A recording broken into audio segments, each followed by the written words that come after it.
thème d'aujourd'hui, c'est le chrétien est-il soumis à la loi de la dîme? En fait, la question, c'est de savoir si le chrétien doit continuer à payer la dîme aujourd'hui. Et donc, je voudrais qu'on lise d'abord un passage, Galates chapitre 5, à partir du verset 1. Il est écrit, c'est pour la liberté que Christ nous a affranchis. Demeurez donc fermes et ne vous laissez pas mettre de nouveau sous le joug de la servitude. Amen. C'est pour la liberté que Christ nous a affranchis. Voilà ce que nous dit l'apôtre Paul. Il dit donc que nous devons veiller pour ne pas encore nous remettre sous le joug de la servitude. On peut se demander, il s'agit de quel joug, de quelle servitude? Il nous dit que Christ nous a libérés d'un joug. Il nous a libérés d'un esclavage. Et donc on doit veiller désormais à ne pas redevenir esclave. Mais on peut se demander quel esclavage? On peut penser peut-être non, les sorciers m'avaient lié, ou bien j'étais malade, ou bien ces choses. Mais c'est plus que ça. Il faut aller à l'origine des choses. Amen. Et pour comprendre ce qu'il en est, on va écouter ce que l'apôtre Pierre a dit dans les Actes des apôtres. C'est une histoire qui ressemble aujourd'hui à ce qui est en train de se passer avec nous. Parce qu'il fut un temps où Paul, qui est l'apôtre des païens, Paul est allé prêcher l'évangile aux païens, et il s'est trouvé qu'il y a des gens qui venaient de la Judée avec une doctrine, avec un enseignement qui voulait ramener les chrétiens à la loi de Moïse. Et donc, ça envoyait des murmures et des discussions au niveau des églises chez les païens là-bas. Et donc, pour régler le problème, ils se sont dit, on va aller à Jérusalem, on va rencontrer les apôtres et on va écouter ce qu'ils vont dire. Ce sont les témoins que Jésus-Christ a laissés. Donc, on va aller vers eux et on va écouter ce qu'ils vont dire. Amen. Je vais lire un peu. Actes chapitre 15. Quelques hommes venus de la Judée enseignaient les frères en disant, si vous n'êtes pas circoncis selon le rite de Moïse, vous ne pouvez être sauvés. Paul et Barnabas eurent avec eux un débat et une vive discussion. Et les frères décidaient que Paul et Barnabas et quelques-uns des leurs monteraient à Jérusalem vers les apôtres et les anciens pour traiter cette question. Amen. Si vous continuez de lire, vous allez voir ce que les apôtres ont dit. Mais je vais lire le verset 10 pour qu'on sache ce que Pierre a dit à la suite de cette discussion-là. Voilà ce que Pierre a dit, Actes chapitre 15, verset 10. Il dit maintenant donc, pourquoi tentez-vous Dieu en mettant sur le cou des disciples un joug que ni nos parents ni nous n'avons pu porter? Mais c'est la grâce du Seigneur Jésus que nous croyons être, c'est par la grâce du Seigneur Jésus que nous croyons être sauvés de la même manière qu'eux. Il dit, mais un joug que nos parents et puis nous-mêmes, on n'a pas pu porter. Pourquoi vous voulez mettre ça sur les païens? Il parle de quel joug? Il parle de quel esclavage? Il parle de l'esclavage de la loi. La circoncision qui a été aussi prescrite par Moïse, c'est à ça qu'il fait allusion. Et le passage qu'on a lu tout à l'heure, si vous continuez de lire, c'est cette discussion qu'ils ont eue là. C'est ça qui a amené Paul à écrire ça. Parce qu'il dit maintenant aux païens, quand il est revenu, parce que les apôtres ont tranché, ils ont dit, un jour que nous-mêmes on n'a pas pu porter. Nos parents n'ont pas pu porter, nos parents avant nous, ils n'ont pas pu porter, nous on n'a pas pu porter. Maintenant que Jésus-Christ est venu affranchir les gens, vous voulez envoyer ce joug-là et le donner aux païens pour le porter. Que c'est pas juste. Pourquoi vous tentez Dieu? Aujourd'hui, il y a des gens qui tentent Dieu et qui continuent de tenter Dieu. Et il faut qu'on leur dise. Il faut qu'ils arrêtent de tenter Dieu. Personne n'a pu satisfaire aux exigences de la loi. Donc Dieu dit, comme vous ne pouvez pas satisfaire aux exigences de ma loi, moi je décide de vous sauver par grâce. Mais on dit, il y a des gens qui quittent la Judée et qui viennent et qui enseignent, ah, c'est vrai que vous êtes sauvés, hein, mais si vous ne vous faites pas circoncis, comme Moïse a prescrit, vous ne pouvez pas être sauvés. Et voilà ce que l'apôtre Paul dit quand il est revenu pour maintenant exhorter et puis enraciner les chrétiens d'origine païenne dans cette nouvelle doctrine. Et c'est la même chose pour nous aujourd'hui. Les chrétiens d'origine païenne, là, c'est nous. Il dit, c'est pour la liberté que Christ nous a affranchis. Demeurez donc fermes et ne vous laissez pas mettre de nouveau sous le joug de la servitude. Demeurez fermes. Veillez. Pour ne pas qu'on vous ramène sous l'esclavage dont Christ vous a extrait. Les Écritures nous disent que, au temps marqué, Dieu a envoyé son Fils, né d'une femme, né sous la loi, pour qu'il racheta de la malédiction de la loi tous ceux qui étaient prisonniers de la loi. Nous, on était prisonniers de la loi. Donc, il décide de nous enlever sous ce joug-là, quelque chose de difficile que personne n'a jamais pu faire. Abraham n'a pas pu, Moïse n'a pas pu, Adam n'a pas pu, Noé n'a pas pu, Élie n'a pas pu, David n'a pas pu, personne n'a pu. Donc il dit maintenant, je viens. Venez à moi, vous tous qui êtes fatigués et chargés, je vais vous donner du repos. On leur donne du repos et il y a des gens qui reviennent avec le joug que personne ne pouvait porter pour les remettre sous ce joug-là. Amen. Donc, c'est le conseil, c'est pour nous aujourd'hui. C'est pour la liberté que Christ nous a affranchis. Demeurez donc ferme et ne vous laissez pas mettre de nouveau sous le joug de la servitude. Il dit, voici moi Paul. Je vous dis que si vous vous faites circoncis, Christ ne vous servira à rien. Et aujourd'hui, moi je dis, je ne vais pas dire moi Nyala. Qui est Nyala? Mais moi je dis, le Saint-Esprit qui nous a abreuvés aujourd'hui, le Saint-Esprit dit, celui qui continue de payer la dîme, Christ ne lui sert à rien. Celui qui continue d'observer quelque chose que Moïse a prescrit, un rite prescrit par Moïse, quelque chose que Moïse a prescrit, espérant tirer une bénédiction de là, Christ ne lui sert à rien. Il dit, et j'affirme encore une fois, à tout homme qui se fait circoncis, qu'il a tenu de pratiquer la loi tout entière. Et nous disons aujourd'hui à tout chrétien qui continue de payer la dîme, il n'a qu'à respecter aussi toute la loi, sans louper un seul commandement.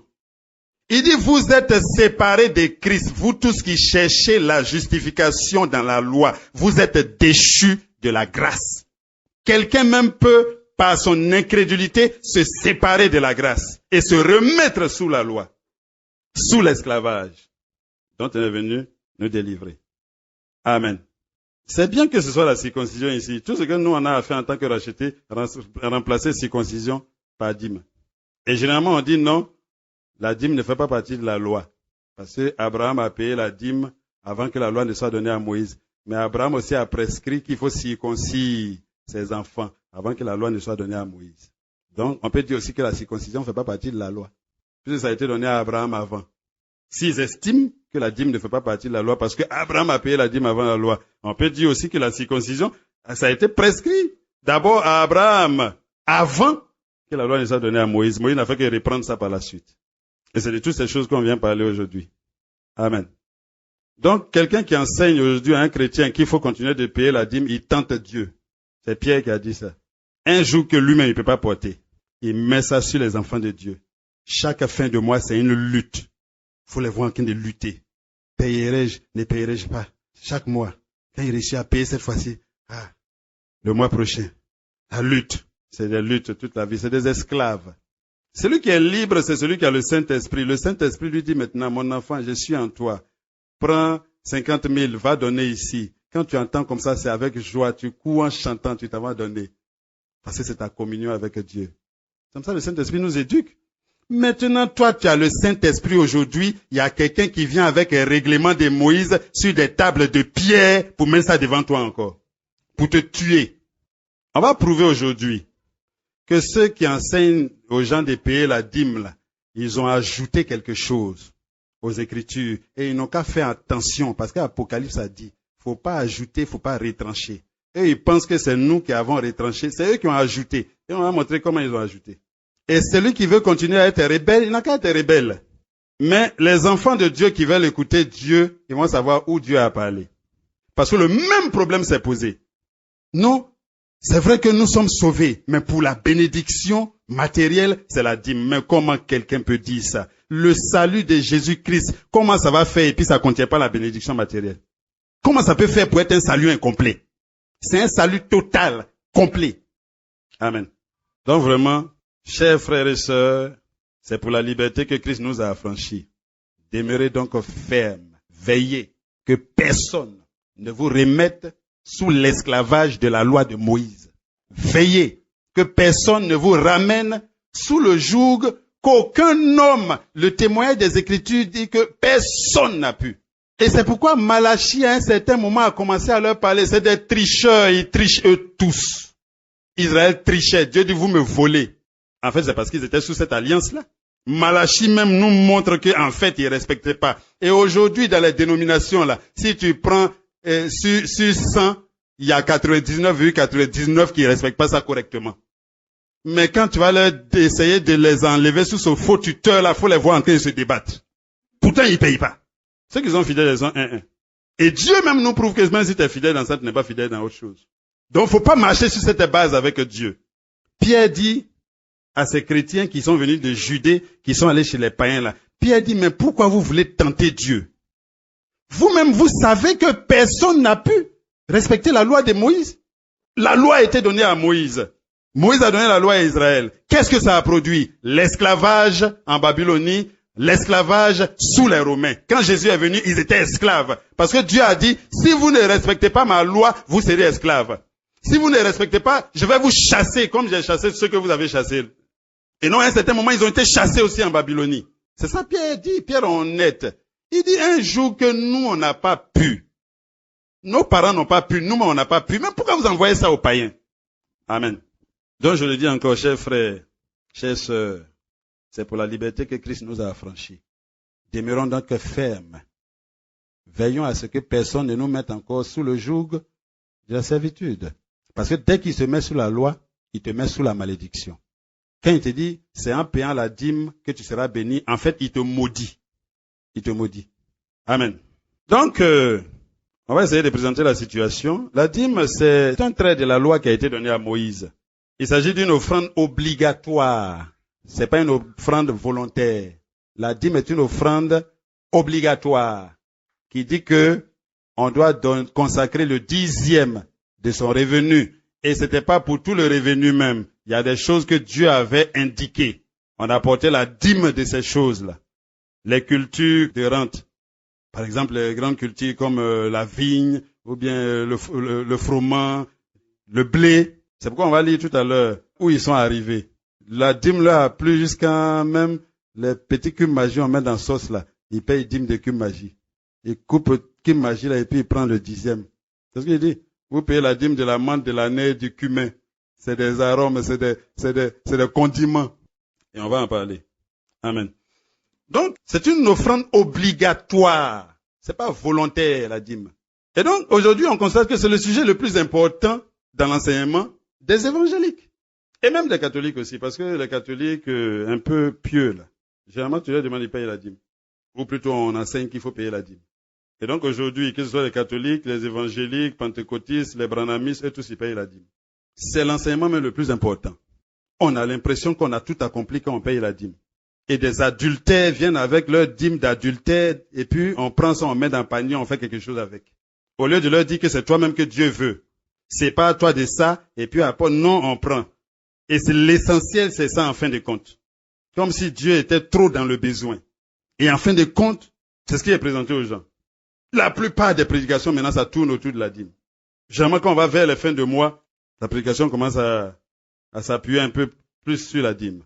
Tu perds ton travail, ou bien il y a une maladie qui est entrée dans ta maison, ou bien tu as une difficulté. La première question qu'on va te poser, c'est est-ce que tu payes ta dîme? Est-ce que tu payes correctement ta dîme? Alors que la grâce de Dieu nous enseigne que il n'y a plus de condamnation maintenant pour ceux qui sont unis à Jésus-Christ. Romains 8, verset 1. Mais ce qu'on a, on a l'impression que la loi de la dîme, là, Dieu a enlevé ça dedans. On a l'impression que la grâce de Dieu n'a pas pu résoudre le problème de la dîme. Vous pouvez être sous la grâce, mais dîme là, ça, on ne joue pas à ça. Il y a quelqu'un qui a dit, mais vous êtes ingrat. La dîme de Dieu, vous ne voulez pas lui donner. Vous êtes ingrat. Et en fait, il est sincère. Lui, parce que c'est dans ça qu'il est inscrit. Un bon évangélique, son Dieu, c'est la dîme. On pense que le Dieu des évangéliques, c'est Jésus-Christ. Le Dieu des évangéliques, c'est la dîme. Et il faut qu'on leur dise face à face. Le Dieu du catholicisme romain, c'est Marie. Le Dieu des évangéliques pentecôtistes, c'est la dîme. Faut regarder à qui l'honneur est vraiment donné. Le Dieu des branhamistes, c'est Branham. Le Dieu des adventistes, c'est le 7e jour. Amen. Et c'est ça. Si tu regardes bien, tu vas voir. Donc, il faut que vraiment on puisse comprendre. Est-ce que la dîme a résisté à la grâce que Dieu nous offre en Jésus-Christ? Est-ce que la grâce de Dieu est insuffisante pour nous laver de la malédiction qui s'attache à la loi de la dîme? Est-ce que, la question doit se poser. Mais avant de répondre à cette question, on va parler de quelques exemples de paiement de la dîme. D'abord, on va parler du paiement de la dîme avant que la loi ne soit donnée à Moïse. Mais il faut qu'on sache que la loi ne commence pas à Moïse avant de commencer. Si on dit Adam a péché, c'est parce qu'il était sous une loi. S'il n'y a pas de loi, si c'est avec Moïse que la loi commence, on ne peut pas dire Adam a péché. Pourtant, Adam a péché dans le jardin. Le salaire du péché, c'est la mort. La mort est entrée dans le monde à cause du péché. Donc, ceux qui enseignent que Abraham a pratiqué la dîme avant la loi, bon, en fait, ils savent pas ce que c'est que la loi. Amen. Donc, paiement de la dîme, pas Abraham. Abraham a payé la dîme. On va lire ça dans Genèse chapitre 14, versets 17 à 20. Après qu'Abraham fut revenu vainqueur de Kédorlaomer et des rois qui étaient avec lui, le roi de Sodome sortit à sa rencontre dans la vallée de Chavé, qui est la vallée du roi. Melchisédek, roi de Salem, fit apporter du pain et du vin. Il était sacrificateur du Dieu très haut. Il bénit Abraham et dit, « Béni soit Abraham par le Dieu très haut, maître du ciel et de la terre. Béni soit le Dieu très haut, qui a livré tes ennemis entre tes mains. » Et Abraham lui donna la dîme de tout. Abraham a payé la dîme à Melchisédek. Amen. Et ça c'est clair, la dîme du butin de guerre. Mais il est intéressant de remarquer que Abraham n'était pas sous une pression quelconque. Donc Abraham n'était pas sous la contrainte. Abraham a payé volontairement. C'est ça qu'il faut remarquer là. Amen. Aujourd'hui, est-ce que notre objectif, c'est de dire aux chrétiens, vraiment, nous, on veut plus que vous payiez la dîme, on va les chercher. Qui paye la dîme là? Viens ici. Non. En fait, si toi, chrétien, tu as envie de payer la dîme à la fin du mois là, c'est pas un problème. C'est pas un problème. Mais si tu dis que c'est parce que je paye la dîme que je serai béni, si c'est parce que je paye la dîme que Dieu garde ma maison, tu te maudis toi-même sans t'en rendre compte. Si quelqu'un aime payer la dîme, pourquoi nous, on lui dit qu'il ne faut pas payer?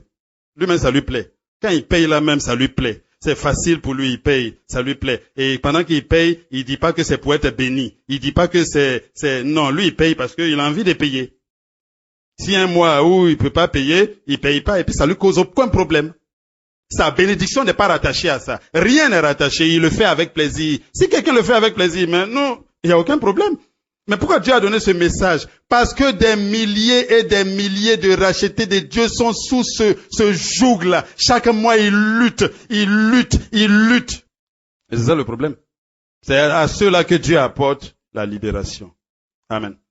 Donc si je paye la dîme comme une obligation pour obéir à la loi de Moïse ou à un principe même divin, alors je me prive de la grâce de Dieu moi-même. Galates chapitre 5 verset 4. Vous êtes séparés de Christ. Vous tous qui cherchez la justification dans la loi, vous êtes déchus de la grâce. Si je paye la dîme dans le but de rechercher la santé, la prospérité et autres bénédictions, alors c'est la preuve que j'ignore que Dieu m'a tout donné en Jésus-Christ. Romains chapitre 8 verset 31-32. Que dirons-nous donc à l'égard de ces choses? Si Dieu est pour nous, qui sera contre nous? Lui qui n'a même pas épargné son propre fils, mais qui l'a livré pour nous tous, comment ne nous donnerait-il pas aussi tout avec lui? On dit le fils de Dieu, c'est son tout, c'est sa vie. C'est comme Abraham. Abraham, si tu dis à Abraham, donne tes bœufs, là c'était facile. Mais on dit donne Isaac. C'est un problème, c'est la vie, c'est la continuité de la vie d'Abraham. Donc Dieu a donné son fils, Jésus. Maintenant pourquoi toi tu penses que ce travail-là, il va mettre condition pour te donner? Pour Jésus, il n'a pas mis condition. En fait, c'est ça le problème.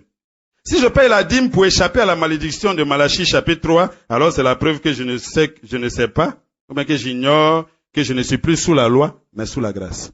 Romains chapitre 8 verset 1, il n'y a donc maintenant aucune condamnation pour ceux qui sont en Jésus-Christ. Si je paye la dîme comme l'impôt dû à Dieu, il y en a qui enseignent que c'est l'impôt de Dieu. Mais c'est quel prince qui paye impôt dans le royaume de son papa? Les serviteurs payent impôt, mais le prince là, lui, il mange l'impôt dans son petit déjeuner à midi. Les autres payent. Ils payent des choses au roi, mais le prince, lui, il bouffe ça. Amen. Dieu est notre Père, son royaume est notre royaume. Le Fils n'a jamais été soumis à l'impôt dans le royaume de son Père. Au contraire, l'impôt qui est payé au Père, c'est l'héritage du Fils. Amen.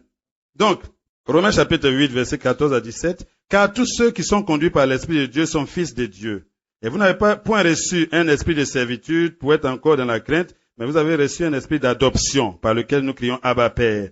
L'Esprit lui-même rend témoignage à notre esprit que nous sommes enfants de Dieu. Oh, si nous sommes enfants, nous sommes aussi héritiers. On n'a pas dit on sera héritier. On est déjà héritier de Dieu. Mais aussi longtemps que l'héritier est un enfant, il ne diffère en rien de l'esclave. Tout ce qu'il faut à l'héritier, faut lui dire qu'il a un héritage. Quand tu lui as dit, maintenant faut l'aider à faire valoir son droit pour prendre possession de son héritage, c'est tout. Donc l'héritier, il a deux problèmes. Il a deux types de problèmes. Soit il ne sait pas qu'il a un héritage, il pense qu'il a un mendiant, il ne sait pas qui il est. Ou bien, il sait qu'il a un héritage, mais il a des problèmes pour faire valoir son droit. Dans tous les deux cas-là, l'héritier n'en profitait pas. Amen. Donc voilà comment Abraham a payé la dîme. Celui qui veut payer la dîme, comme Abraham a payé la dîme. Il faut que les chrétiens sachent que notre objectif n'est pas de dire, vraiment, il faut que vous arrêtez de payer la dîme aujourd'hui. C'est pas ça notre objectif. Mais ce que nous disons aux chrétiens, si tu payes la dîme pour être béni, tu te remets sous la malédiction de la loi. Amen. Maintenant, Jacob a payé la dîme. Genèse chapitre 28, versets 20 à 22. Jacob a dit, si Dieu est avec moi et me garde pendant ce voyage, s'il me donne du pain à manger et des habits pour me vêtir, et si je retourne en paix à la maison de mon père, alors l'Éternel sera mon Dieu. Cette pierre que j'ai dressée pour monument sera la maison de Dieu, et je te donnerai la dîme de tout ce que tu me donneras. Jacob a parlé pour Israël, hein, et c'est ce qu'ils ont fait. Là où il a levé la stèle, là, ils ont construit le temple, et effectivement, ils ont payé la dîme. Amen. C'est Israël qui parlait. Et regardez, Jacob dit quoi? S'il fait ça, alors il sera mon Dieu. Il ne le voyait même pas encore comme si c'était son Dieu. Jacob était encore rempli de doutes. Pourtant, il a reçu la bénédiction prophétique de Isaac, mais il n'était même pas conscient encore de cette bénédiction-là. Amen. Il n'en profitait pas. Dieu est son Dieu et la bénédiction lui appartient depuis le jour que Isaac lui a donné la bénédiction prophétique. Mais il est encore rempli de doutes. C'est un homme rempli de doutes qui est en train de parler. Est-ce que toi, chrétien, aujourd'hui, tu peux continuer à dire, si tu fais ça, tu seras mon Dieu? Amen. Est-ce qu'un chrétien peut dire ça aujourd'hui? Mais il est ton Dieu. Aujourd'hui, on dit le Saint-Esprit rend témoignage à notre esprit que nous sommes enfants de Dieu. Et on a reçu l'héritage. Donc le chrétien qui continue de parler comme ça, c'est qu'il est rempli de doutes comme Jacob est rempli de doutes. Nous, on ne doute plus de l'amour de Dieu. Je peux plus jamais dire, Seigneur, vraiment, si tu me donnes tant, je vais te donner. Non. Ne vous inquiétez de rien, mais en toute chose, faites connaître vos besoins à Dieu par des prières, des supplications avec des actions de grâce. En manifestant votre reconnaissance à Dieu. Amen. Et souvent on dit la dîme, c'est une reconnaissance. Non, la dîme est une offrande obligatoire. C'est pas quelque chose où ta reconnaissance tu vas donner, non. Donc voilà Jacob, quelqu'un qui est rempli de doutes. C'est pourquoi évitons de dire, Seigneur, si tu me donnes du travail, je paierai la dîme chaque mois. Ou encore, Seigneur, si tu fais ceci pour moi, je promets de faire cela. On ne doit pas dire ça. Ça va te mettre dans un problème après. Tu es en train de te lier toi-même. Ta bouche toi-même va te condamner. Tu veux demander quelque chose, demande ça à Dieu, au nom de Jésus. Tout ce qui permet à Dieu de te donner, c'est au nom de Jésus. Quand on dit au nom de Jésus, on rentre immédiatement dans l'amour, sans condition et sans limite de Dieu. Donc, il faut qu'on sache, frères et sœurs, que si comme Jacob, tu as fait un tel vœu, tu vas voir que tu es devenu esclave de ton vœu. Et souvent, il y a beaucoup de prédicateurs qui nous poussent à faire des vœux. Ça nous met dans les problèmes. On doit éviter d'emmener un enfant de Dieu à faire ça. S'il y a un besoin, on fait connaître le besoin à l'église. Et selon que l'Esprit va convaincre chacun, il donne. Amen. Donc Jacob était rempli de doutes. C'est un mauvais exemple à ne pas suivre. Pour nous, nous l'aimons parce que nous reconnaissons qu'il nous a aimés le premier. On s'est rendu compte de son amour et on lui rend cet amour. Amen. Ça c'était Jacob. Maintenant sous Israël, sous Moïse, après que Moïse a donné la loi, mais sous la loi. Voilà ce que Lévitique 27, verset 30 dit. Toute dîme de la terre, soit des récoltes de la terre, soit du fruit des arbres, appartient à l'Éternel. C'est une chose consacrée à l'Éternel. Amen. La loi de Moïse soumet à la dîme les produits de la terre et le bétail. Tous les enfants d'Israël devaient payer la dîme à Dieu. Il ne s'agit pas ici d'un acte de foi. C'est un ordre. On ne demande pas ta foi, on dit c'est un ordre. C'est un ordre du Très-Haut. Tous les Israélites qui violaient cette loi-là étaient frappés par la malédiction. Amen. Deutéronome 27, 26 dit, « Maudit soit celui qui n'accomplit point les paroles de cette loi et ne les met point en pratique. » Mais il faut qu'on se rende compte qu'on est en train de parler à Israël sous la loi. Et que nous, on n'est plus sous la loi. Toutes les dîmes étaient versées aux Lévites en compensation de leur service dans le sanctuaire. et parce qu'ils ne possédaient pas de territoire au milieu de leurs frères. Nombre 18, 20. L'Éternel dit à Aaron, tu ne posséderas rien dans leur pays, et il n'y aura point de part pour toi au milieu d'eux. C'est moi qui suis ta part et ta possession au milieu des enfants d'Israël. Donc les Lévites recevaient la dîme. À leur tour, les Lévites prélevaient une dîme appelée dîme de la dîme qu'ils apportaient aux sacrificateurs. C'est les Lévites de la lignée de Aaron. Et c'est là, Nombre 18, versets 25 à 28. L'Éternel parla à Moïse et dit, tu parleras aux Lévites et tu leur diras, lorsque vous recevrez des enfants d'Israël la dîme que je vous donne de leur part comme votre possession, vous en prélèverez une offrande pour l'Éternel, une dîme de la dîme. Et votre offrande vous sera comptée comme le blé qu'on préserve de l'air et comme le mou qu'on prélève de la cuve. C'est ainsi que vous prélèverez une offrande pour l'Éternel sur toutes les dîmes que vous recevrez des enfants d'Israël.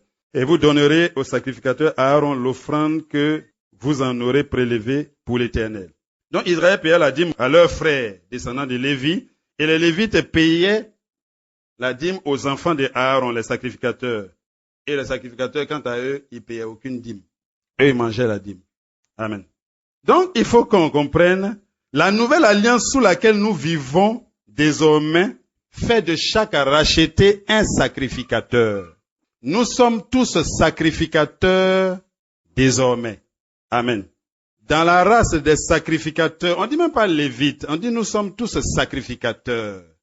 Apocalypse le dit, l'épître de Pierre le dit. Donc nous sommes tous sacrificateurs. Mais pour notre perfectionnement, comme Dieu ne peut pas permettre à tout le monde à la fois de parler, il veut se faire connaître. Donc il peut se révéler à un frère, lui révéler quelque chose qu'il dit à ses frères. Ça ne fait pas de lui plus sacrificateur que les autres. C'est un don, c'est un ministère. À certains des enfants de Dieu, il a été fait don d'un ministère qu'ils exercent. C'est pourquoi moi aujourd'hui qui enseigne et qui est ancien dans une assemblée, je ne peux pas dire que moi je suis sacrificateur et que quelqu'un d'autre n'est pas sacrificateur. Nous sommes tous sacrificateurs désormais. Amen. Et donc la dîme était pour la nation d'Israël un véritable programme de société qui prenait en compte non seulement les Lévites, mais aussi les étrangers, les veuves, les orphelins. Aujourd'hui, même si quelqu'un pratique ça, c'est vrai qu'il est dans l'erreur, mais quand tu veux pratiquer quelque chose, il faudra pratiquer ça jusqu'au bout. Parce que la dîme n'était pas seulement pour les Lévites et les sacrificateurs, c'était aussi pour l'orphelin, c'était pour la veuve, c'était pour l'étranger. Au moins, si tu es convaincu qu'il faut le faire, mais il faut le faire comme ça se faisait. Or, on se rend compte aujourd'hui, en tout cas moi dans l'assemblée évangélique où j'étais, on ne le faisait pas. Et on disait que les hommes de Dieu, c'est eux les sacrificateurs, nous on est les fidèles. Si tu veux continuer d'accepter d'être fidèle d'un homme, ça, c'est un problème. Les anciens, il faut les honorer, mais nous ne sommes pas fidèles des anciens. Nous sommes tous fidèles de Jésus-Christ. C'est pourquoi Jésus a voulu que ce soit clair dans la tête de Pierre. Il dit, quand tu seras converti, affermis mes brebis. Les brebis appartiennent à Jésus. Les problèmes d'un ministère ou d'un don, c'est-à-dire un frère qui a un ministère, ces problèmes commencent le jour qu'il commence à avoir un fidèle. Tant que les fidèles appartiennent à Jésus-Christ, ton ministère sera facile. Mais quand tu commences à t'approprier les fidèles, ça devient un problème. Les migraines ont commencé. Les difficultés ont commencé. Parce que tant que Jésus-Christ est le maître et qu'il agit par son esprit, il peut dire à quelqu'un qui est avec toi aujourd'hui, bon, tu as fini d'écouter ce que tu as écouté ici, va là-bas. Ça doit être sans problème. Mais quand on commence à s'approprier les gens, c'est un problème. Amen. Donc vous voyez, effectivement, sous la loi, Israël payait la dîme et c'est comme ça qu'il payait. Ça, c'est dans l'Ancien Testament. Et donc, pour résumer, Abraham a payé la dîme, mais on se rend compte que c'est volontairement qu'il l'a fait. Mais celui qui le fait en obéissance à un principe ou à un règlement ou à une loi, c'est un problème. Il se remet sous la malédiction. Jacob a payé la dîme. Mais regardez comment il a payé. Quelqu'un qui dit, si tu fais ça, tu seras mon Dieu. Mais moi, je peux pas, moi, je sais qu'il est mon Dieu aujourd'hui. Jacob était rempli de doutes. Mais c'est normal, le Saint-Esprit ne l'habitait pas. Moi, le Saint-Esprit m'habite. Il me rend témoignage que moi, je suis héritier. Tout ce que j'ai à faire, c'est de prendre conscience, de laisser le Saint-Esprit me présenter mon héritage et de me donner la force pour faire valoir mon droit. C'est pourquoi aujourd'hui, beaucoup d'enfants de Dieu tombent encore sous ce tuteur-là, sous ce faux tuteur. Parce qu'ils ont l'impression que quand on est devenu enfant de Dieu, notre héritage là, on est couché et puis on met dans notre bouche. Mais non. Quand on dit Abraham est notre père selon la foi, il n'est pas notre père, c'est Jésus notre père, mais sa foi ressemble à notre foi. Regardez Abraham, il a été retiré de Our en Chaldée, c'est nous on a été retirés du monde de l'Égypte et on nous a donné un héritage. La même chose, on nous a donné un héritage. Mais il faut qu'on se rende compte que l'héritage d'Abraham était occupé par des gens. Qui leur a dit d'habiter là? C'est des adversaires. Leur Dieu leur a dit d'habiter là aussi. C'est Cadmoniens, c'est Phérésiens, c'est Girgasiens. Ils étaient là. Mais Abraham pouvait dire, mais Seigneur, il y a la forêt où personne n'habite. Pourquoi toi tu me donnes où les gens habitent? Maintenant, si tu m'as donné où les gens habitent là, faut leur dire, ils n'ont qu'à partir. Mais Abraham n'a pas fait ça. Quand Abraham avait perdu la vision là, Dieu ne lui disait plus rien. Le jour où il s'est séparé de Lot, Dieu lui a représenté le pays. Il dit, vas-y, faut visiter. Pourquoi il disait à Abraham de visiter? Abraham visite, il faut qu'il voie les gens qui sont là. Mais Dieu, tu es le Dieu du ciel. Tu es le maître des maîtres. Pourquoi tu ne les chasses pas? Parce qu'il faut qu'Abraham les chasse. C'est lui-même qui doit les chasser. Donc aujourd'hui, comment nous on les chasse? Nos Phérésiens, nos Girgasiens. Les enfants de Dieu, ils ont l'impression qu'ils n'ont pas hérité parce que l'héritage est occupé. C'est pourquoi tu n'en profites pas aujourd'hui.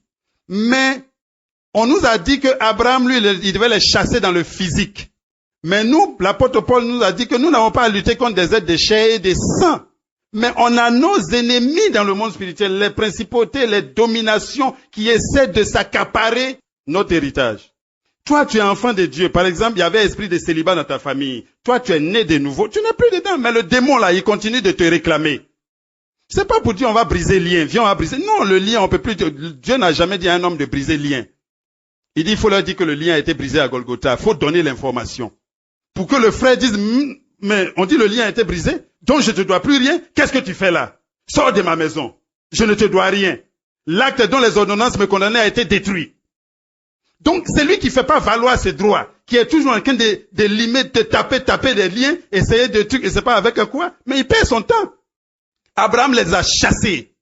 Et toi, si tu veux t'asseoir, pourquoi on met tes mains sur ta tête? Ça va marcher pour quelques minutes.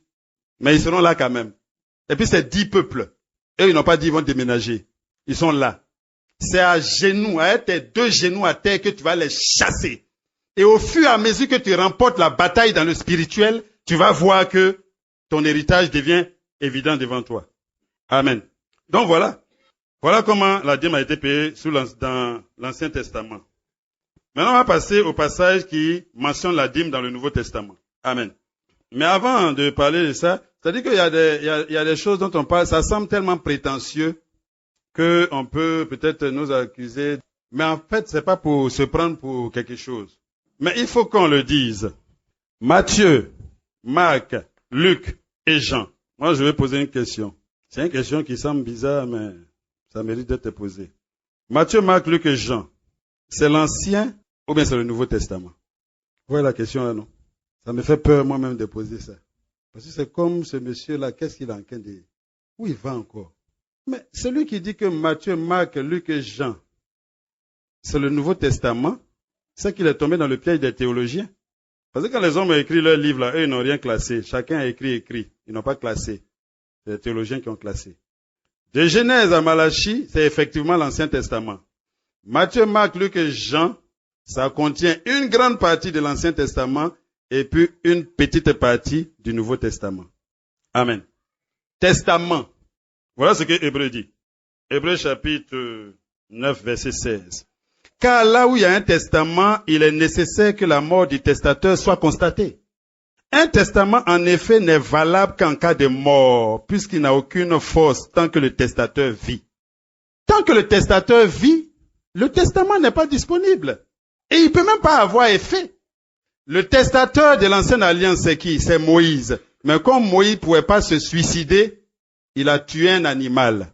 Et si vous lisez la suite, on dit Moïse a pris le sang de l'animal, il a utilisé une branche d'hysope et il a aspergé les livres de la loi et il a aspergé le peuple. Ça a été la signature de l'ancienne alliance. La nouvelle alliance ne peut pas être valable tant que Jésus-Christ vit. C'est ce qu'il est en train de nous dire. Tant que Jésus-Christ est vivant, on est encore dans l'Ancien Testament. Tant que Jésus-Christ vit, on est encore sous l'Ancienne Alliance. Tant que Jésus-Christ vit, on est encore sous la loi. Et Galate même le dit. Autant marqué, Dieu a envoyé son fils né d'une femme née sous la loi. Il fallait que Jésus soit sous la loi pour que la loi l'examine comme ça a examiné les gens avant lui. Donc c'est à la mort de Jésus-Christ que le testament a été valable. C'est là que ça a pris effet. C'est pourquoi on ne cherche jamais l'église dans Matthieu, Marc, Luc et Jean. L'église n'est pas dedans. L'église apparaît après la mort de Jésus-Christ. Mais on ne perçoit pas ça bien dans les évangiles. On voit ça bien dans les actes des apôtres. Je voulais faire ce point-là pour qu'on sache les passages mentionnant la dîme. Il y a Matthieu 23, 23, il y a Luc 18, 12 et il y a Hébreux chapitre 7. Amen. Matthieu 23, 23. Malheur à vous, scribes et pharisiens hypocrites, parce que vous payez la dîme de la menthe, de l'année, du cumin, et vous laissez ce qui est important dans la loi, la justice, la miséricorde et la fidélité. C'est là ce qu'il fallait pratiquer sans négliger les autres choses. Voilà. Ce passage-là, ça m'a tellement troublé quand Dieu m'a parlé de la dîme. Je ne savais pas comment j'allais répondre si quelqu'un me posait une question. Parce que dans ce passage-là, il faut qu'on reconnaisse que Jésus-Christ encourage les gens à payer la dîme. N'est-ce pas? Il dit, c'est là ce que vous deviez faire sans négliger les autres choses. C'est-à-dire sans négliger aussi la dîme. Le problème de Jésus avec les pharisiens et les sadducéens, c'est pas parce qu'ils payaient la dîme. Mais ils sont tellement attachés à la dîme que les petits condiments même qu'on met dans Nyamakuji aujourd'hui, là, et ils payaient dîme de ça. C'est même menthe là. Amen. Donc Jésus est en train de les reprendre. Ils ont donné trop d'importance à la dîme. Et ils ont négligé des choses importantes. Donc Jésus en train dit, vous devez vous attacher à ces choses importantes sans négliger aussi la dîme. Donc Jésus enseigne qu'il faut payer la dîme. Mais ça m'a troublé. Pourtant je sais que la dîme c'est pas un enseignement chrétien. Je suis allé prendre un jeune chez le frère Diane, je me rappelle bien. 3 jours, au 2e jour, Dieu m'a répondu. C'est ce jour-là que j'ai su que Jésus parlait à des gens sous la loi. Jésus parlait à Israël, qui est sous la loi, sous l'ancienne alliance. Jésus n'est pas en train de parler à l'église. Parce qu'il faut qu'on distingue Israël de l'église. Il faut qu'on distingue les deux. Il y a ce qui a été dit à Israël, et puis il y a ce qui a été dit à l'église. L'église n'apparaît que dans les actes des apôtres. C'est là qu'on commence à voir l'église. Amen. Donc voilà. Galates chapitre 4, verset 4 à 5. Mais lorsque les temps ont été accomplis, Dieu a envoyé son fils né d'une femme née sous la loi, afin qu'il racheta ceux qui étaient sous la loi, afin que nous reçussions l'adoption. Il fallait qu'il soit sous la loi pour racheter ceux qui sont sous la loi. C'est en fait peut-être même que, parce que Jésus n'avait pas de possession, quelque chose qui lui appartienne, sinon il aurait payé la dîme. Jésus, il n'avait pas de champ. Son papa Joseph, son papa tuteur naturel Joseph, Jésus a été son apprenti un moment, notre Seigneur, charpentier, il a travaillé avec son papa. Quand il a commencé son ministère, si Jésus avait quelque chose qui lui appartenait, il allait payer la dîme en bon israélite. Et même si on avait écrit dans les évangiles que Jésus avait payé la dîme, nous on n'aurait pas payé aujourd'hui quand même. Parce que c'est sûr que Jésus n'a pas mangé porc. Il ne pouvait pas violer la loi de Moïse. Parce que la loi devait l'examiner. C'est pourquoi quand Jésus guérissait les gens, il dit, va faire ce que Moïse a prescrit. Va faire le sacrifice que Moïse a prescrit. Il ne pouvait pas dire autre chose. Mais est-ce que quand les pierres guérissaient les gens, il disait, va vers le souverain sacrificateur? Ils n'ont plus jamais dit ça. Amen. Donc vous voyez, il y a Luc 18, où on dit à 2 hommes qui sont allés au temple pour prier. Il y a un qui dit, il y avait un pharisien et puis un publicain. Le pharisien disait, je jeûne 2 fois par semaine, je donne la dîme de tous mes revenus. Le publicain lui disait, Seigneur, il ne voulait même pas lever les yeux pour regarder vers le ciel, parce qu'il sait que lui n'est pas. Ils étaient sous la loi. L'attitude du publicain était normale. Parce que Jésus doit venir trouver un peuple fatigué et chargé. Mais ce pharisien-là, lui, il dit, je ne suis pas fatigué. Ça va bien. C'est pourquoi il n'a pas été justifié. Et l'autre a été justifié. Parce que l'objectif de la loi qui a été donnée à Moïse a été atteint en lui. Il a reconnu son péché. Et donc Jésus pouvait maintenant faire quelque chose pour lui. Donc Luc 18. Et puis Hébreux chapitre 7. Où on nous dit que Abraham a payé la dîme à Melchisédek. Si vous lisez Hébreux chapitre 7, vous allez voir que le livre d'Hébreux a été écrit parce que l'apôtre Paul, généralement on met auteur inconnu. Mais il n'y a pas un homme dans l'univers qui peut écrire ça à part l'apôtre Paul. Et ça ressemble à tous ses écrits. Paul, il compare le sacerdoce lévitique au sacerdoce selon l'ordre de Melchisédek. Il y a 2 sacerdoces. L'ancienne alliance, c'est le sacerdoce selon Lévi. Et la nouvelle alliance sur laquelle nous sommes, c'est le sacerdoce selon Melchisédek. On dit aujourd'hui que nous sommes sacrificateurs. C'est ce que les Écritures disent. 1 Pierre chapitre 2 verset 9. Vous au contraire, vous êtes une race élue, un sacerdoce royal, une nation sainte, un peuple acquis, afin que vous annonciez les vertus de celui qui vous a appelé des ténèbres à son admirable lumière. Nous sommes un sacerdoce royal, sacrificateur, roi, comme notre grand frère Jésus-Christ devant nous. Amen. Maintenant, nous, on est sacrificateurs selon quel ordre? Parce que c'est impossible qu'on soit sacrificateur selon l'ordre de Lévi. Puisque pour être sacrificateur selon l'ordre de Lévi, il faut que tu aies du sang de Lévi dans tes veines. Amen. C'est pourquoi on dit, quand Jésus-Christ est venu, lui-même là, si c'était la même alliance, lui, il n'aurait pas été sacrificateur. Parce qu'il est de Juda. Ça y est dans Hébreux chapitre 7. Amen. Donc le sacerdoce a changé.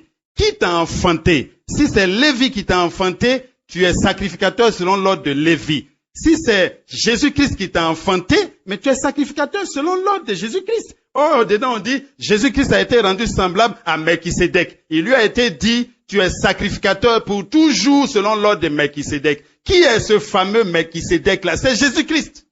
C'est Jésus-Christ qui a apparu sous son corps théophanique d'ange là, qui a apparu à Abraham. Abraham l'a reconnu, il lui a donné la dîme. C'est le même Jésus-Christ, avec son corps théophanique, c'est-à-dire son corps apparition, c'est-à-dire quelqu'un qui n'est pas né, qui apparaît. C'est-à-dire qui vient de l'éternité, qui visite la terre. C'est comme ça il est allé visiter Abraham, et il a mangé avec Abraham. C'est Jésus. Donc ce jour-là, les 2 alliances se sont mesurées, pour qu'il n'y ait pas de confusion dans la tête des rachetés. Amen. Les 2 alliances se sont mesurées. Les 2 sacrificateurs se sont croisés. Il y a un qui s'est humilié. Maintenant, ce jour-là, chacun de nous était quelque part. Amen. Chacun de nous était quelque part ce jour-là. Où tu étais?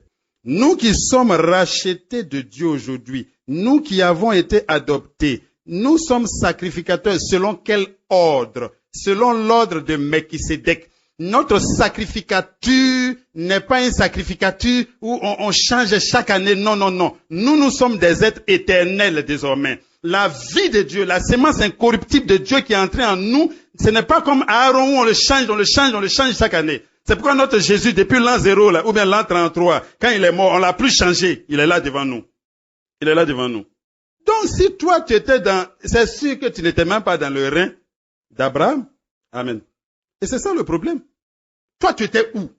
On dit que Lévi t'a payé la dîme à toi, dans le sein de Melchisédek. Peut-être qu'en ce temps-là, on pouvait voir comment ta vie naturelle se promenait vers Ouragayo ou bien vers quelque part, vers le Nigeria là-bas, mais déjà là, dans la pensée éternelle de Dieu, lui, il te connaissait. Et il savait que tu étais en Melchisédek, ce jour-là. Maintenant, on va nous diminuer, on va nous ramener où? C'est sur quelle sacrificature on veut nous mettre? Donc, c'est le plus mauvais exemple qu'on puisse utiliser pour essayer de justifier la dîme. Il faut qu'on laisse ça de côté. Amen. Et donc, la dîme a servi à quoi? À quoi la dîme a servi? Pour qu'on comprenne Hébreux chapitre 10, verset 1. En effet, la loi qui possède une ombre des biens à venir et non l'exacte représentation des choses ne peut jamais, par les mêmes sacrifices qu'on offre perpétuellement chaque année, amener les assistants à la perfection. La loi possède une ombre des biens à venir. Nous, on peut plus dire les biens à venir. Les biens à venir, là, c'est nous. C'était les biens à venir. Mais aujourd'hui, c'est en nous.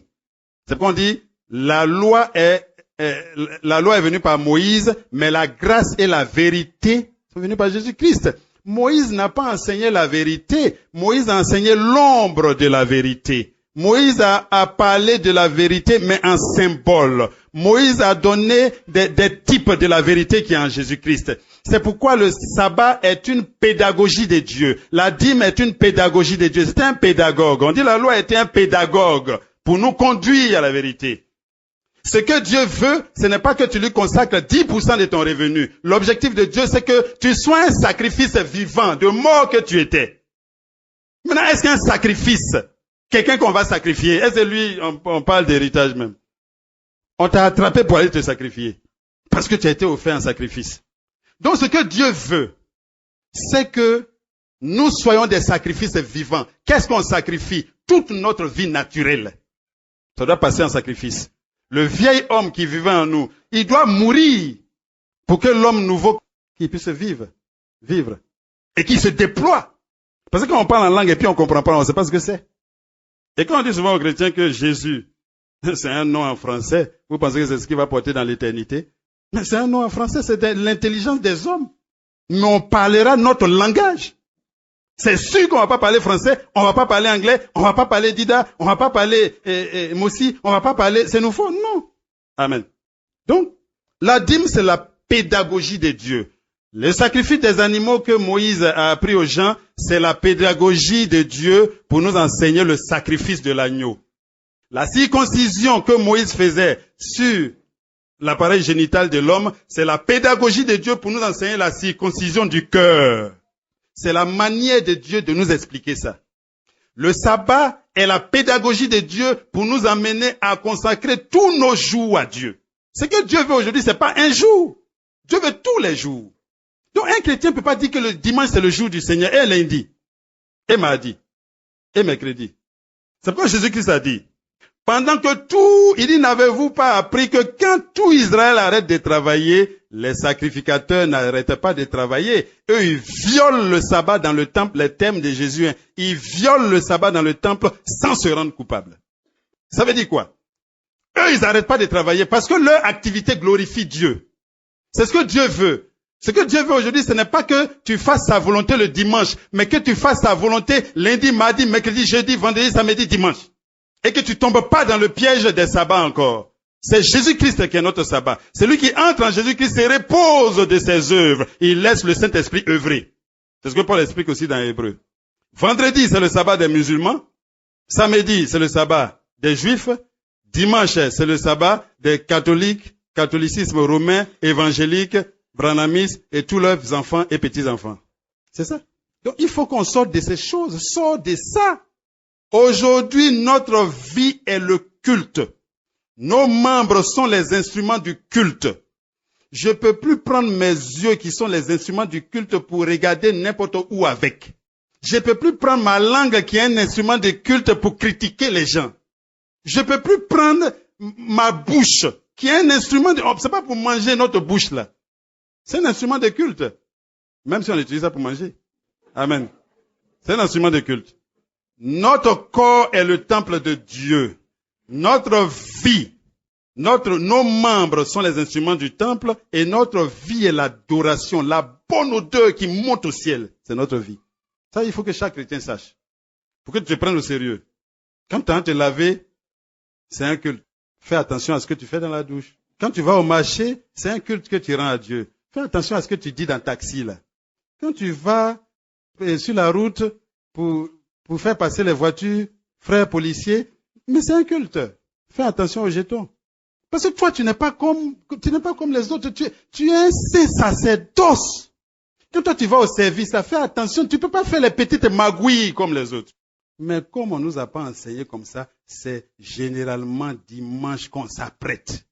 Ils vont au culte pendant des années. Ils n'ont jamais changé. Beaucoup de nos frères. Le même péché qu'ils confessaient en l'an 2000. Ils confessent ça aujourd'hui. Depuis 2000, la première fois, tu as dit, Seigneur, aie pitié de moi, pardonne-moi pour ce péché. Et jusqu'à aujourd'hui, tu le commets. Mais comment toi, tu fais à Dieu? C'est sérieux. Imagine, c'est la foutaise, ça. Tu te fous de lui. Tu demandes pardon, pourtant tu sais que tu vas aller commettre ça demain. Tu demandes pardon ce soir, demain tu vas aller commettre encore. Au lieu de demander pardon, tu as demandé pardon, mais dis au Seigneur vraiment, je suis esclave, aide-moi. C'est pas des gens qui accumulent, c'est comme ils ont un sac. Quand ça remplit, ils vident ça. Et puis ils s'en vont encore. Ils remplissent, et puis ils vident. C'est un peu ça. Il faut éviter ça. Amen. Donc voilà la pédagogie de Dieu. La dîme n'échappe pas à la vérité. La dîme est la pédagogie que Dieu a trouvée pour que nous puissions lui consacrer tout notre être. Voilà l'objectif. Donc Moïse a enseigné qu'il fallait payer la dîme pour nous enseigner que nous-mêmes, là, nous appartenons à Dieu. Amen. Malachie chapitre 3. C'est vraiment dommage que beaucoup de prédicateurs prennent ça pour fatiguer les enfants de Dieu. Ça, c'est sûr même que ça est dans l'Ancien Testament. Israël et puis leur Dieu, ils ont fixé une manière de marcher. Si vous faites ça, voilà ce que je vais faire. Maintenant, arrivé à un moment, ils ne respectent pas ça. Donc Dieu envoie un prophète pour dire que respectez votre engagement. Mais est-ce que nous, on a signé engagement comme ça à Dieu? Nous, on n'a pas signé engagement comme ça. Nous, on n'a pas dit on va marcher à lui sur le mérite. On n'a jamais dit ça, nous, l'Église. Nous, on dit que on reconnaît qu'on ne peut pas. Donc, on veut que lui-même il fasse ça pour nous. Et on est entré en Jésus-Christ. Donc, Malachie parle à Israël. Malachie ne parle pas à l'Église. L'Église n'a pas signé cette alliance-là avec l'Éternel, non. C'est Israël. Amen. Aujourd'hui, et c'est sur ça que je vais finir. Aujourd'hui, nous, comment nous devons marcher, nous qui sommes l'Église? Il faut qu'on sache que chaque alliance, il faut d'abord qu'on sache qu'il y a 2 alliances et que chaque alliance a ses éléments. Chaque alliance a sa naissance.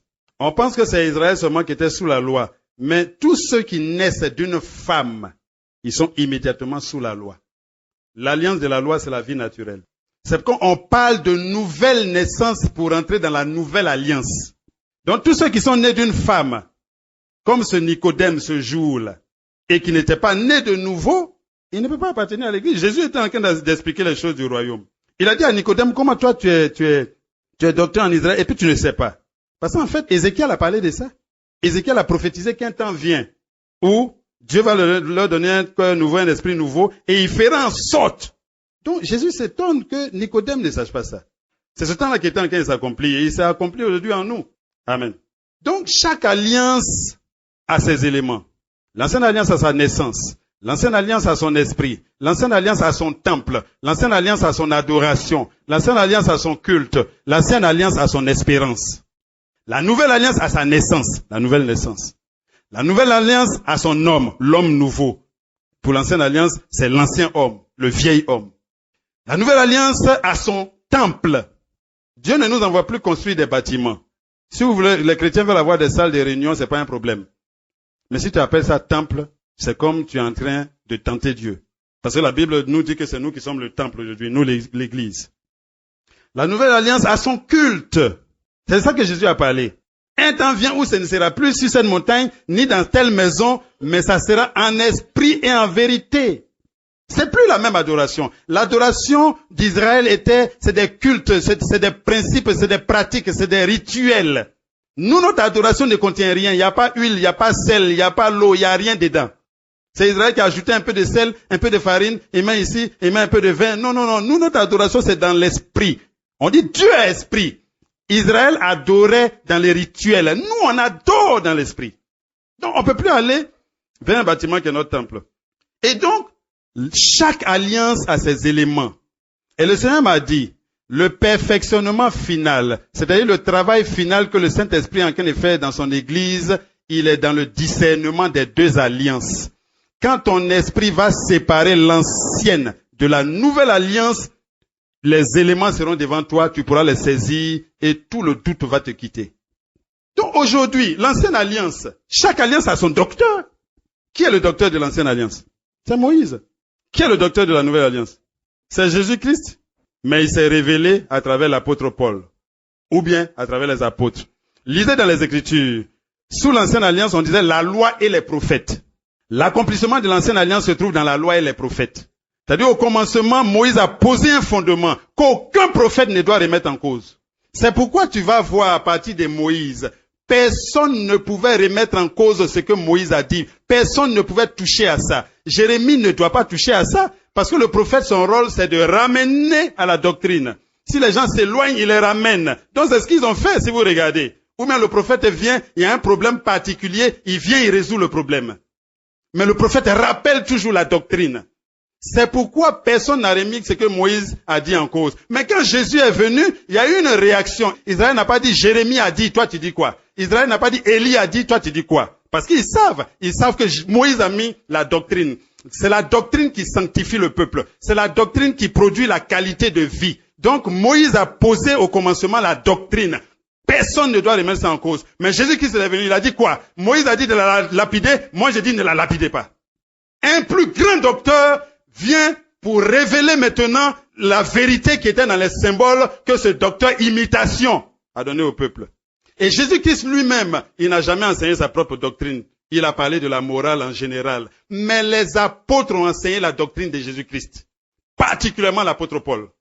Donc, dans l'ancienne alliance, les gens étaient fondés sur la loi et les prophètes. Éphésiens 2, verset 20, dit que nous, l'église, nous sommes fondés sur les apôtres et les prophètes.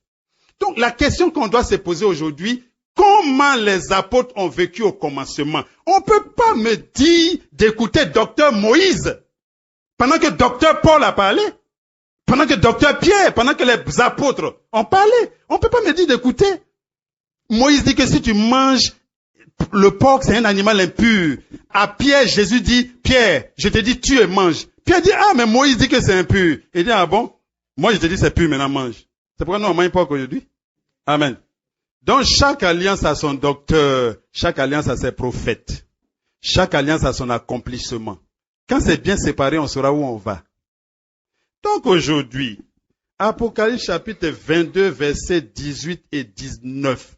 Ça, là, il faut qu'on lise. Nous, on n'a jamais lu ça. Parce que les frères nous accusent d'avoir retranché. Ils disent que la dîme, là, ça y est dans la Bible. Et puis nous, on a enlevé. Mais porc est dans la Bible aussi. Pourquoi on a enlevé porc? La lapidation. Moïse dit de lapider. Mais pourquoi maintenant, aujourd'hui, on ne lapide plus? Parce qu'un nouveau docteur a parlé. Un docteur plus grand. Il dit, Salomon a dit. Pourtant, aujourd'hui, il y a plus que Salomon ici. Voilà ce qu'ils sont. Ils sont venus. Ils sont allés écouter Salomon. Oh, vous voulez pas m'écouter. Il y a plus que Salomon. Et ce soir-là, il y a plus que Salomon. Le Saint-Esprit est en train de parler. Celui qui veut chercher Dieu, il saura que la doctrine que je suis en train de prêcher là, c'est pas ma doctrine, mais c'est la doctrine de l'apôtre Paul. Si tu fouilles, tu vas voir que c'est jumeau parfait. Peut-être avec un peu de déchets pour moi, que je n'ai pas encore vu, mais que Dieu va nous révéler. Mais le déchet de la dîme là, ça on l'a déjà vu. C'est un déchet. C'est une saleté sur l'église qui doit quitter. Faut pas que quelqu'un se sente offensé. Moi, les frères, on dit Dieu. Il aime le pécheur, il n'aime pas le péché. Dieu aime l'ignorant, il n'aime pas l'ignorance. On était tous ignorants. Moi, j'ai payé dîme pendant des années. Jusqu'à ce que Dieu me dise. Et qu'aujourd'hui, je vive pour Dieu. Moi, je vis pour Dieu. Ma maison est pour Dieu. Mon café est pour Dieu. Mon repas là, si tu veux tout de suite, tu attends, on mange. Tu viens demain midi, on mange. Le soir, on mange. Si tu veux dormir, tu viens, on dort à côté, tu peux dormir un peu. Mais c'est ça. Moi, c'est pas 10%, c'est ma vie. J'appartiens à Dieu. Amen. Aujourd'hui, il y a ce que Dieu a dit à l'église. Et ça est dans le fondement des apôtres. Et Dieu a dit à l'église, quand quelqu'un t'enseigne l'évangile, partage ce que toi tu as avec lui. Voilà comment nos frères qui enseignent l'évangile et nous-mêmes là, comment on doit manger. Le jour que moi je serai plus au lycée Inagoyi, comment Dieu va descendre ma nourriture? Chaque soir il va mettre sur une corde, ça descend, ça descend, ça descend. Et puis la famille vient, on mange, on lave les assiettes, ça s'en va. Et puis il met encore, il envoie. Non. Le jour que je serai plus au lycée Inagoyi là, je vais vivre de ce que Dieu va mettre dans le cœur des gens de m'apporter. C'est ça que je vais vivre. Mais je laisserai chacun apporter selon sa foi. Et même aujourd'hui, jusqu'à aujourd'hui, il y a des frères qui viennent, frère Niala, ah voilà, tant. C'est entre lui et Dieu. Et si tu me dis, paye, c'est ma dîme, prends ma dîme, je dis, je ne prends pas. Parce que j'ai décidé, tant que c'est la dîme de quelqu'un, je ne prends pas. Je ne prendrai jamais. Il ne faut pas encourager les gens dans l'erreur. Celui qui enseigne l'évangile doit vivre de l'évangile. Ça, c'est dans l'église, on a dit ça. Donc nous, il faut que les frères comprennent qu'on n'a jamais dit que celui qui enseigne l'évangile ne doit pas vivre l'évangile. On n'a jamais dit ça. Ce qu'on dit, c'est qu'il ne faut pas dire à l'église ce que le Saint-Esprit n'a pas dit à l'église. Un pasteur qui se met là pour dire, le Seigneur dit, je vous enseigne, donc vous devez aussi partager ce que vous avez avec moi. C'est son droit. C'est pas un mendiant, c'est un droit que Dieu lui a donné. Mais il ne faut pas qu'ils disent que c'est en payant la dîme tu seras béni. Mais c'est ça qu'on ne peut pas accepter. Et il faut qu'on dénonce. C'est pourquoi on dit soyez des modèles de foi. Mais si tu te retrouves à encaisser, toi tu es quel modèle de foi? C'est pourquoi beaucoup de nos frères ont été piégés par leur salaire de pasteur. Des anciens charnels, c'est eux qui décident comment on va te payer. Toi tu es un don de Dieu à l'église. et puis des hommes s'asseyent, ils fixent ton salaire, ils vont te donner. Maintenant, il faut devenir fonctionnaire comme moi. Parce que ces anciens là, ou bien ces personnes sur lesquelles tu comptes là, un jour là, ils vont te faire du chantage. Et ça, c'est sûr. Mais s'ils sentent que tu dépends de Dieu, ils ne sauront pas où t'attraper. Quand ils attrapent ici, on dirait on a mis quelque chose là-bas, ça glisse. On ne peut pas attraper quelque part. Donc, ce qu'il nous faut, nous qui sommes devant, si moi je commence à compter sur vraiment le frère Jan, je regarde là-bas, le frère Jan, mais depuis le mois là, vraiment on dirait, le frère il vient pas, frère, mais on dirait, j'ai pas, non. Qu'est-ce qu'il va penser? Il va aller murmurer dans sa maison. Il va aller murmurer. C'est moi qui l'ai appelé même. Moi je ne l'ai pas appelé depuis la cave. C'est des murmures et c'est rempli dans l'église. Qu'est-ce qu'une sœur a dit une fois? Elle dit que l'enseignement qu'on a reçu là, cet enseignement la rend avare. J'ai dit, sœur, c'est vrai. Mais en fait, ça rend pas avare. Ça dévoile l'avarice qui était dans le cœur depuis. C'est pas ça qui rend avare, mais ça dévoile des cœurs avares. Qui faisaient comme s'ils ne sont pas avares. Parce que si on met un petit panier, on dit danser tout de suite là. Même si c'est 500 000, tu as sorti ça tout de suite. Mais si tu dis en secret, donnez sans que personne ne vous voie, là ils sont plus inspirés. Adam, il aime qu'on le voit. C'est entré dans l'église. Notre chef dit, quand ta gauche donne, faut pas que ta main droite sache ce que ta main gauche a donné. Maintenant, quelqu'un va dire, qui peut donner ça? Pour rendre les hommes hypocrites. Mais si tu leur dis, ce soir, chacun n'a qu'à apporter cela, là, ça l'intéressait pas. Parce qu'il aime qu'on le voit. Ça, c'est Adam. C'est ça qui doit être détruit pour que chacun prenne ses responsabilités. Amen. Donc, nous sommes sur le fondement des apôtres. Apocalypse chapitre 22, verset 18-19. Il dit, celui qui ajoute, ou bien celui qui retranche, on a averti. Mais aujourd'hui, ajouter à quoi? C'est ce qu'il faut demander. Il y en a qui disent que nous, on a retranché. Mais nous, on n'a rien retranché. Ils pensent qu'on a retranché parce qu'ils continuent de regarder Moïse. Or, Moïse n'est plus notre docteur. Notre docteur, ce sont les apôtres. Regardons ensemble, fouillons ensemble. Est-ce que les apôtres ont payé la dîme? Jamais. Tu ne verras nulle part dans la Bible où un chrétien, un racheté, un membre de l'église a payé la dîme. Tu ne peux jamais voir ça dedans. Ils nous ont dit comment ils ont vécu. Et ils sont nos modèles. Arrêtons de regarder Moïse.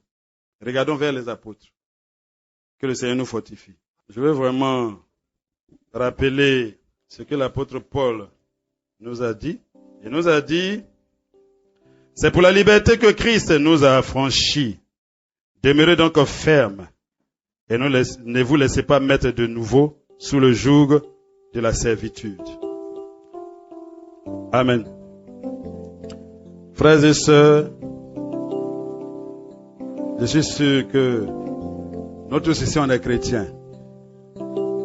Et certainement qu'on aura l'impression que on peut penser même que c'est du mépris de la part de quelqu'un qui pense connaître tout. Mais en fait, il n'y a pas longtemps où moi-même, je payais la dîme. Il n'y a pas très longtemps. Et le Seigneur m'a dit, le message que vous prêchez là, il est vieux et déchiré. Écoute-moi, je vais te parler. Je l'ai écouté, il m'a dit. Et j'en parle avec mes frères. C'est pas du mépris. Je disais tout à l'heure à un frère, il faut toujours distinguer le système des frères. Le système, on doit l'abattre à coups de hache. On doit l'abattre avec l'épée de la parole. Mais les frères, il faut qu'ils sentent que c'est la bienveillance de Dieu qui s'exprime. Dieu aime le pécheur, il n'aime pas le péché. Dieu aime l'homosexuel, il n'aime pas l'homosexualité. Dieu aime celui qui adultère, mais l'adultère même, il n'aime pas l'adultère en tant que tel. Dieu aime l'ignorant, mais il n'aime pas l'ignorance. Donc moi je le dis, frère, celui qui nous a rachetés, c'est Jésus-Christ. Attache-toi donc à Jésus-Christ. Sépare-toi de tous les systèmes des hommes, tout ce qu'ils ont mis. Déchire la carte des membres et puis jette ça quelque part. Déchire la carte des baptêmes. Ton baptême n'a pas été noté sur la terre, ça a été noté dans l'éternité. Ton appartenance à Dieu, ce n'est pas un homme qui l'établit. Et nous ne cherchons pas la faveur des hommes. Si on cherchait la faveur des hommes, San Pedro nous aurait traités autrement. Mais c'est parce qu'on ne cherche pas la faveur des hommes qu'on est en train de perdre tous nos amis. Et qu'on nous prend aujourd'hui même pour un démon. Comme on a pris Jésus-Christ pour un démon. C'est pas de la, c'est pas du mépris. Mais c'est la bienveillance de Dieu. Ce que Dieu veut, frère, c'est que tu sortes de tous les principes, de tout ce qui aujourd'hui est observance pour toi, pour que tu t'asseyes et que tu reposes tout simplement sur l'amour du Père Céleste. Donc je voudrais que tu te sentes séparé des systèmes que nous sommes en train d'attaquer. Les systèmes sont du diable, mais les hommes appartiennent à Dieu. Je le dis aujourd'hui, chez les catholiques, il y a nos frères rachetés de Dieu. Tu demandes à un évangélique, est-ce que chez les catholiques là, il y a des gens qui sont nés de Dieu? Il va te dire non. Mais moi je te le dis, chez les catholiques, il y a des rachetés de Dieu qui sont égarés. C'est les évangéliques, il y a des rachetés de Dieu. Parce que souvent les évangéliques pensent qu'ils ont plus de, ils connaissent Dieu. Tant que tu es dans un système organisé, tu ne connais pas Dieu. Sortez du milieu d'eux dès ce soir. Écoute Dieu. Ne laissez pas tous tes petits privilèges, toutes ces petites choses que tu risques de perdre là. Ne regarde pas ça. Mais regarde simplement Dieu. Et pose-lui la question. Donc si j'ai blessé quelqu'un, vraiment je veux m'excuser. Parce que l'objectif du Saint-Esprit n'est pas de blesser un homme. L'objectif du Saint-Esprit est de dénoncer ce qui tient les hommes esclaves. Peut-être que j'ai été maladroit. Peut-être que j'ai eu une parole qui ressemble à une parole de mépris. Mais ce n'est pas mon intention. Amen. Parce que lui, c'est lui qui est la source de la vérité. Et c'est lui qui peut nous dévoiler la vérité. C'est lui qui peut dévoiler le mensonge. C'est lui qui peut dévoiler tous les faux Christ. Aie confiance en lui et confie-toi en lui. Prions ensemble le Seigneur.